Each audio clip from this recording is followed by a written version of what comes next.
Je vous le disais à l'instant, Ida Ackerman est décédée durant le Shabbat. Elle a été inhumée dans la nuit à Jérusalem où elle vivait depuis de nombreuses années. Ida Ackerman, Zichronah Livracha, était une femme optimiste. Je l'ai rencontrée il y a quelques semaines à peine, près de son domicile, rue Radak, au cœur de Jérusalem, alors qu'elle se promenait, prenait l'air en cette période difficile de coronavirus. Je la connaissais depuis plus de 40 ans, depuis la Yeshiva de Montreux, où elle avait envoyé ses deux garçons, le Rav Menachem Ackerman et le docteur Eli Ackerman. Et jamais depuis son sourire ne l'avait quitté. Et toujours, comme cette dernière fois, elle m'avait abordé en me saluant avec un grand sourire. Mais avant tout, Ida était une survivante, une rescapée de la Shoah. Elle avait raconté son histoire dans un livre que l'on doit lire, si ce n'est pas encore fait, et tu raconteras à tes enfants.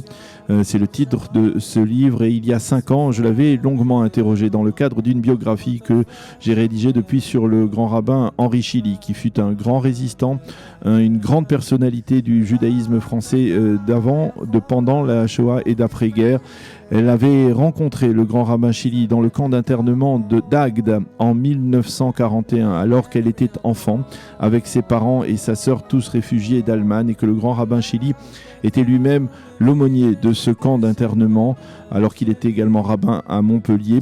C'était, avait-elle dit en parlant du grand rabbin Chili, son premier rayon de soleil dans cette horreur. Je vous propose, en guise d'hommage modeste, de lire ce témoignage émouvant d'Ida Ackerman, qui raconte d'une certaine manière la première partie de cette guerre, de cette seconde guerre mondiale pour sa famille et pour elle-même.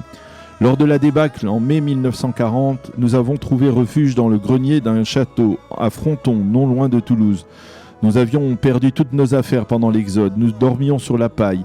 Il y avait avec nous des Belges, des Hollandais, des Luxembourgeois.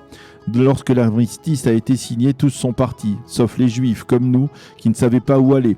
Les autorités françaises nous ont alors annoncé qu'elles allaient nous trouver une habitation convenable et un emploi.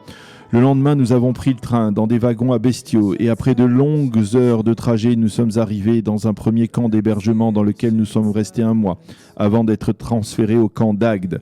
C'est là que nous avons découvert l'horreur. Des gendarmes français, avec leurs chiens, avaient procédé à une sélection. Des hommes d'un côté, les femmes et les enfants de l'autre. Certains étaient cruels et nous donnaient des coups de pied. Nous avons été parqués dans des baraquements en bois, avec des toits en tôle. Il n'y avait pas de toilettes, seulement des fosses à l'extérieur. Les conditions d'hygiène étaient déplorables. C'est là que nous avons passé l'hiver 40-41, qui était particulièrement froid, d'autant plus que nous portions encore nos vêtements d'été, qui étaient les seuls que nous avions réussi à préserver. Mon père avait gardé un seul et unique costume. Un jour, nous avons vu arriver une commission d'inspection. Nous avons tout de suite remarqué, ma sœur Sarah et moi, un homme au visage bienveillant, avec une petite barbe et un chapeau. Il avait une tête de juif. Nous nous sommes approchés de lui et nous lui avons dit en allemand « C'est l'horreur ici. Finissez votre tournée d'inspection et votre visite officielle et ensuite nous allons vous montrer ce qui se passe vraiment ici. » Il a parfaitement compris. Je venais de rencontrer pour la première fois le rabbin Henri Chili.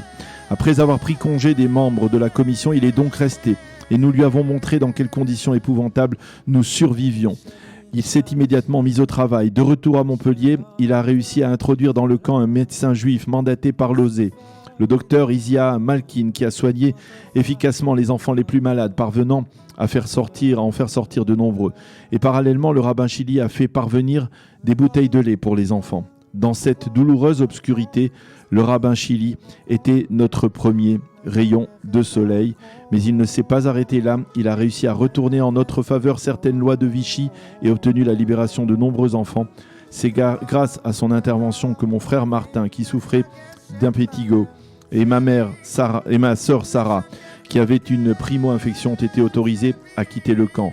C'est Sigogne, une cheftaine Eli, qui est venue les chercher. Malheureusement, j'étais en bonne santé et le rabbin Chili n'avait pas trouvé de prétexte médical pour me libérer. Je suis resté avec mes parents, mais je me souviens avoir eu alors pour la première fois une pensée optimiste. Enfin, grâce au rabbin Chili, nous connaissions quelqu'un en France. Voilà, à la mémoire d'Ida Ackerman, Zichronah Livracha.